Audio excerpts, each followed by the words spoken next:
नमस्कार दोस्तों, आप सबका अपने ही यूट्यूब चैनल रूफिस क्लासेस में बहुत बहुत स्वागत। आज आप इस वीडियो में अवकलन वो भी एक दृष्टि में जानेंगे। आप इस वीडियो के देखने के पश्चात अवकलन आपकी मुट्ठी में होगा वो कैसे, हम इस वीडियो में अवकलन का इंट्रोडक्शन और अवकलन के सभी फार्मूले और सवाल हल करने के कुछ मेमोरी टिप्स और सेकेंड टिप्स जानेंगे, जिसे आप पढ़कर केवल एक दिन में पूरे अवकलन के चैप्टर का रिवीजन कर सकते हैं। और मैंने साथ में पीडीएफ भी बना दी है। यदि आप पीडीएफ डाउनलोड करना चाहते हैं तो आपको डिस्क्रिप्शन में लिंक मिल जाएगी। यदि आप इसी प्रकार चैप्टर बाय चैप्टर मैथ और फिजिक्स के प्रत्येक चैप्टर की फॉर्मूले और सवाल को हल करने के कुछ सेकेंड टिप्स की पीडीएफ डाउनलोड करना चाहते हैं तो आप मुझे कमेंट बॉक्स में जाकर बताएं।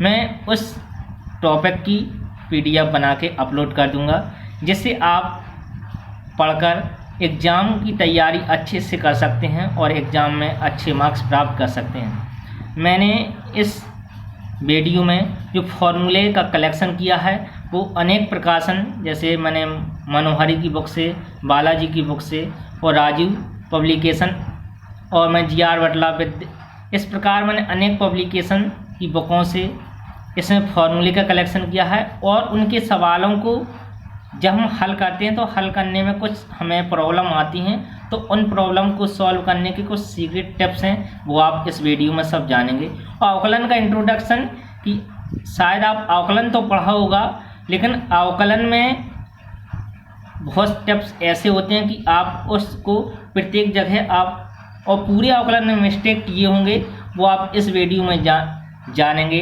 आप अवकलन में जब पढ़ते हैं तो कहाँ गलती कर देते हैं, तो आप इसमें आप अपनी मिस्टेक को भी सुधारेंगे और सही फॉर्मूले अच्छी तरह से आप लर्न भी करेंगे। कैसे लर्न करना है वो भी मैं आपको बताऊंगा। मेरी आपसे छोटी सी रिक्वेस्ट, यदि आप चैनल में नए हों तो चैनल को जरूर सब्सक्राइब कर लें नए वीडियो की नोटिफिकेशन पाने के लिए। साथ ही अपने दोस्तों को शेयर कर दीजिएगा। सबसे पहले चलते हैं अवकलन। अवकलन क्या होता है? तो कोई भी फंक्शन है, फलन है, उस फलन का अवकल गुणांक, डिफरेंशियल कोफिशिएंट ज्ञात करने की जो ऑपरेशन होती है संक्रिया, उसको हम क्या बोलते हैं? अवकलन। ओके, जैसे कोई फंक्शन है y, वो y एक x का फंक्शन है। जो y है वो किसका फंक्शन है? x का फंक्शन है। हमें इस जो y फलन है इसका हमें x के सापेक्ष क्या करना है? अवकलन करना है। तो इसका हम अवकलन किस प्रकार से करेंगे? जिसका अवकलन किया जाता है वो ऊपर लिखा जाता है, जिसके सापेक्ष करते हैं वो नीचे लिखते हैं। ओके, जिससे क्या पढ़ते हैं? D d x of y. Okay, तो इस प्रकार जो सीमा ज्ञात करने की जो क्रिया होती है उसको अवकलन करना कहते हैं। जो इसे पढ़ते क्या है मैं वो आपको अभी बताने जा रहा हूँ। जो D d x of y लिखा है, इसको हम पढ़ते हैं x के सापेक्ष y का अवकल गुणांक। क्या लिखा? इसका मतलब क्या होता है कि x के सापेक्ष y का अवकल गुणांक दिया है। आप अधिकांश स्टूडेंट पूरे अवकलन को पढ़ते समय एक गलती करता है। वो क्या गलती करता है कि इसको जल्दी जल्दी पढ़ता है dy dx। हाँ, आप हकीकत बताएं, आप यही पढ़ते हैं ना, dy dx। इसको dy dx नहीं पढ़ा जाता है, जी आप गलत पढ़ते हैं। dy और dx को अलग नहीं किया जा सकता है, ना इसको dy बटे dx पढ़ा जाता है। इंग्लिश में आप पढ़ते हैं dy अपॉन dx, इसको पढ़ना अशुद्ध है। इसको हम शुद्ध रूप से पढ़ते क्या हैं? D d x, G D d x of y। English में भी हमने लिख दिया है d d x of y पढ़ा जाता है। जैसे ये लिखा है, इसको हम क्या पढ़ेंगे? अब इसको ये पढ़ेंगे D d x of F of x. ठीक, जैसे ऐसे लिखा है, इसको अब क्या पढ़ेंगे? D d x of sine x, मतलब साइन एक्स का एक्स के सापेक्ष अवकल गुणांक। ओके, ऐसा भी हमने लिख दिया D by D x ten x. इसको हम क्या पढ़ेंगे? D d x of ten x. आप जल्दी पढ़ते हैं जैसे इसको आप जल्दी पढ़ते हैं क्या, dy dx, इसको dy dx नहीं पढ़ना है, इसको पढ़ना है d dx ऑफ y, जी है शुद्ध रूप। ओके, आप जल्दी जल्दी अधिकांशतः इस dy dx पढ़ते हैं। आप जो आपकी जे गलती आप इसको जरूर सुधारें, मैंने आपको आपकी गलती से अवगत करा दिया है। जो अवकल गुणांक होता है उसको हम कई तरह से रिप्रेजेंट कर सकते हैं, जैसे d d x of y, या इस प्रकार से भी d d x of y, या वाई डैश से हम रिप्रेजेंट करते हैं अवकल गुणांक को, ऐसे डी वाई भी और वाई वन भी से भी रिप्रेजेंट करते हैं। ओके, इसे D d x of x से, और D d x of x से, और एफ डैश एक्स से, डी एफ ऑफ एक्स से, और एफ डैश से भी हम इतने प्रकार से अवकल गुणांक को रिप्रेजेंट कर सकते हैं। यदि आप नहीं जाने होंगे, आप सिर्फ इतना आपने जाना होगा कि इसको हम d d x of y से रिप्रेजेंट करते हैं। इसके साथ साथ मैंने अन्य जो अवकल गुणांक है आप इससे भी रिप्रेजेंट कर सकते हैं। ओके, यदि आपको कहीं मिलता है तो आपको समझ में तो आ जाएगा ये अवकलन ही है। ओके, चलते हैं अब अपने फॉर्मूले की ओर, जिसे आपको बहुत देर से इंतज़ार था। आप इस फॉर्मूले को एक बार देखें, देखने के बाद मैं उम्मीद करता हूं आपको पूरे समझ में आ जाएंगे। जब आप ये वीडियो देख लेंगे, समझ जाएंगे, तो आप अपनी डायरी में इन फॉर्मूलों को लिख लें। चैप्टर और आप डायरी में चैप्टर वाइज चैप्टर लिखते जाएं। सबसे मैंने अवकलन कराया है, आप अवकलन लिखें। यदि आप और किसी टॉपिक में समस्या है तो उसको कमेंट बॉक्स में कमेंट करें, हम उस पर भी ये वीडियो बना देंगे। ओके, इसके बाद हम समाकलन का बनाएंगे। जैसे एक फलन का अवकलन गुणांक, इसको d d x of x n, यदि कोई फंक्शन है उसकी घात है तो घात को आगे लिख देते हैं, घात में से घटा देते हैं। ओके, जैसा अवकलन। एक नीतांक, किसी भी नीतांक का आप अवकलन करोगे तो उसका अवकलन कितना होता है, 0। जितने जी मैंने सब फॉर्मूला लिखे हैं एक्स के सापेक्ष हैं। ओके, नीतांक और फलन का गुणा दिया है तब उसका अवकलन, तो ये इस प्रकार से किया जाता है। जैसे आप इसका अवकलन करने जा रहे हैं, जो कांस्टेंट है, कांस्टेंट अब बाहर निकल आता है और फिर एक्स एन का होता है, तो एक्स एन का हम ऑलरेडी बता चुके हैं, तो कितना हो जाएगा, घात को आगे घात में से एक घटा दो, तो वही किया है। ओके, सी एन एक्स की पावर एन माइनस का 1।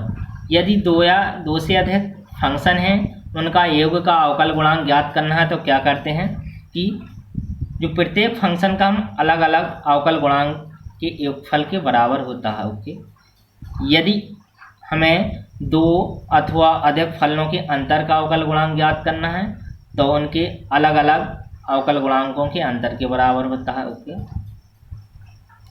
यदि हमें दो फंक्शन दिए हैं उनकी गुणा का अवकल गुणांक ज्ञात करना है तब क्या करते हैं, जैसे दो फंक्शन है फर्स्ट सेकंड, मैंने इसको इस रूप में भी लिख दिया है ताकि आप समझ जाएं। फर्स्ट और सेकंड का हमें अवकलन करना है तो सेकंड ज्यों कहते हैं फर्स्ट का अवकलन, फर्स्ट ज्यों कहते हैं सेकंड का अवकलन। यदि दो से ज़्यादा फंक्शन दिए, 3 दिए हैं तो क्या करना है, सेकंड थर्ड ज्यों कहते हैं फर्स्ट का अवकलन, फर्स्ट थर्ड ज्यों कहते हैं सेकंड का अवकलन, और फर्स्ट सेकंड ज्यों कहते हैं थर्ड का अवकलन। इस प्रकार से चाहे जितने भी फंक्शन दिए हों, यदि गुणा के रूप में अवकलन ज्ञात करना हो तो आप इस प्रकार से करेंगे। ओके, यदि अब भाग के रूप में दिए हों तब, मतलब अंश बटे हर के रूप में दिए हों, तो अंश बटे हर के रूप में दिया हो फंक्शन तो क्या करते हैं, हर अंश का अवकलन माइनस अंश हर का अवकलन बटे हर स्क्वायर। ओके, यदि कोई फंक्शन है वो, यदि फलन के फलन का अवकल गुणांक ज्ञात करना हो, मतलब कैसे, यदि कोई फंक्शन है वाई फंक्शन वो यू का फलन है और यू एक्स का फलन है, तब क्या करते हैं, तो d d x of y equal होता है d d u of y into d d x of u. इसे हम प्रतिस्थापन द्वारा अवकलन भी बोलते हैं। ओके, ये हम प्रतिस्थापन विधि से यूज करते हैं। फिर हम नेक्स्ट जानेंगे त्रिकोणमितीय फलन, और जो प्रतिलोम त्रिकोणमितीय फलन होते हैं इनके अवकल गुणांक के फॉर्मूला। साइन एक्स का अवकलन कॉस एक्स का अवकलन माइनस का साइन एक्स, टेन एक्स का अवकलन सेक स्क्वायर एक्स, और कॉट एक्स का माइनस कोसेक स्क्वायर एक्स, और सेक एक्स का sec x into tan x, और कोसेक एक्स का माइनस का cot x into cosec x. आप ये देख रहे होंगे ये त्रिकोणमितीय फंक्शन है, त्रिकोणोमेट्रिक फंक्शन, उनकी जी अवकलन के फॉर्मूला हैं। अब और आगे जानेंगे हम प्रतिलोम त्रिकोणमितीय फलन के formula. Okay, sine inverse x का अवकलन 1/√1 minus x square. Cos inverse x में सिर्फ अंतर ये होता कि माइनस का चिन्ह और आ जाता है, तो -1/√1 माइनस का x square. Next, tan inverse x का अवकलन एक्स के सापेक्ष हम कर रहे हैं, तो 1/1 plus x square. Cot inverse x सिर्फ माइनस और आ जाता है, -1/1 plus x square. Okay, sec inverse x का होता है 1/x√x स्क्वायर माइनस का 1। नेक्स्ट, कोसेक इनवर्स एक्स में माइनस और आ जाता है, 1/x√x स्क्वायर माइनस का 1। आप देख रहे होंगे साइन कोस में सिर्फ माइनस का अंतर है, और टेन और कॉट में माइनस का अंतर है, सेक और कोसेक इनवर्स में माइनस का अंतर है। अब हम लघुगणकीय फंक्शन लॉगरिथम फंक्शन का अवकल गुणांक ज्ञात करेंगे। लॉग बेस ई एक्स का अवकलन क्या होता है, 1/x। बेस समझेंगे आधार, जैसे ये लॉग है इस प्रकार से लिखा रहता है जी, इसे बोलते हैं आधार। क्या बोला जाता है, आधार। जिस लॉग लिखा रहता है जी, लॉगरिथम का एक संक्षिप्त रूप है। ठीक है, लघु गणकीय फंक्शन का लॉग इस प्रकार से लिख दिया जाता है। इधर लिखा जाता है आधार। क्या लिखा जाता है, आधार। इधर क्या लिखी जाती है, संख्या। ओके, तो हमने कहा लॉग बेस, बेस का मतलब होता है आधार। आधार को इंग्लिश में क्या बोलते हैं, बेस। क्या बोलते हैं, बेस। तो हमने बोला लॉग बेस ई, तो लॉग बेस ई। ओके, क्या पढ़ेंगे, लॉग बेस ई एक्स, ये संख्या, तो लॉग बेस ई एक्स। ओके, तो यदि बेस ई हो तो log बेस ई एक्स का अवकलन कितना होता है, 1/x। अब log बेस ए एक्स का करना है। log बेस ए एक्स का अवकलन 1/x log बेस ए ई होता है। ये कैसे होता है मैं वो आपको बता देता हूँ। बहुत से स्टूडेंट भ्रमित होंगे जी log ए एक्स का ऐसे क्यों होता है। log ए एक्स इक्वल होता है log बेस ई एक्स इंटू log बेस ए ई। ये तो कांस्टेंट हुआ क्योंकि हम x के सापेक्ष अवकलन करने जा रहे हैं। यदि x होगा तो उसका अवकलन होगा, यदि x उसमें नहीं तो वो तो कांस्टेंट होगा ना। इसका हम अवकलन कर रहे हैं x के सापेक्ष log बेस ए एक्स, तो ये तो कांस्टेंट बाहर निकल आएगा। और अभी अभी हम पढ़ के आए हैं log बेस ई एक्स का अवकलन 1/x होता है, तो वही तो लिखा है 1/x log बेस ए ई। ओके, अब हम चरघातांकी फलन का अवकलन एक्सपोनेंशियल, ये ई, इसे बहुत से लोग ई एक्स पढ़ते हैं। ई एक्स नहीं पढ़ा जाता है, इसको पढ़ा जाता है एक्सपोनेंशियल। ओके, चरघातांकी क्या बोला जाता है, एक्सपोनेंशियल बोला जाता है। कहीं कहीं ई एक्स पी भी लिखा होगा, ऐसा भी लिखा हो ई एक्स पी एक्स, तो इसका मतलब यही लिखा है एक्सपोनेंशियल एक्स। आपको दिख नहीं रहा होगा, आप देख लें। इसे ई एक्स नहीं पढ़ते, इसे एक्सपोनेंशियल एक्स पढ़ते हैं। कहीं कहीं ऐसे लिखा रहता है एक्सपोनेंशियल एक्स। ओके, तो आप ये एक्सपोनेंशियल एक्स लिखा है। एक्सपोनेंशियल एक्स का अवकलन एक्सपोनेंशियल एक्स ही होता है, और ए एक्स का होता है ए एक्स लॉग बेस ई ए। ओके, ये था लघुगणकीय और चरघातांकी फलन के अवकल गुणांक। ये तो हमने फॉर्मूला पढ़े। अब जानेंगे बीच बीच में सवाल में हल करने में हम बहुत से फॉर्मूले अदर चैप्टर की यूज करते हैं, वो हम मेमोरी टिप्स में उनका कलेक्शन किया है। जैसे बहुत से सवाल इस रूप में दिए रहते हैं तो हम उसे प्रतिस्थापन विधि द्वारा लगाते हैं। यदि सवाल में कहीं √1 माइनस एक्स स्क्वायर दिया हो तो एक्स को हम साइन थीटा या कॉस थीटा मानकर सॉल्व कर सकते हैं। √1 प्लस एक्स स्क्वायर दिया हो तो एक्स को टेन थीटा मानकर भी सॉल्व कर सकते हैं। ओके, और दिया है √1 plus x upon 1 minus x, तो एक्स को कॉस थीटा मानकर सॉल्व कर सकते हैं। लॉग ए एक्स इक्वल होता है लॉग ई एक्स इंटू लॉग ए ई। ओके, ये लॉग बेस ई एक्स लिखा है, जी लॉग बेस ए ई लिखा है। ओके, तो मैंने अभी जी आपको फॉर्मूला बताया था जब आप लॉग बेस ए एक्स का अवकलन करने जा रहे थे। ओके, और मैं साधारणतः आप यूज करते हैं कि x का अवकलन 1 होता है। हमने इसलिए लिख दिया, आपको डायरेक्ट ध्यान बना रहे वो कैसे होता है वो भी आप देख लें कि x का अवकलन 1 कैसे होता है। ओके, x का अवकलन कर रहे हैं मतलब x की पावर 1 है।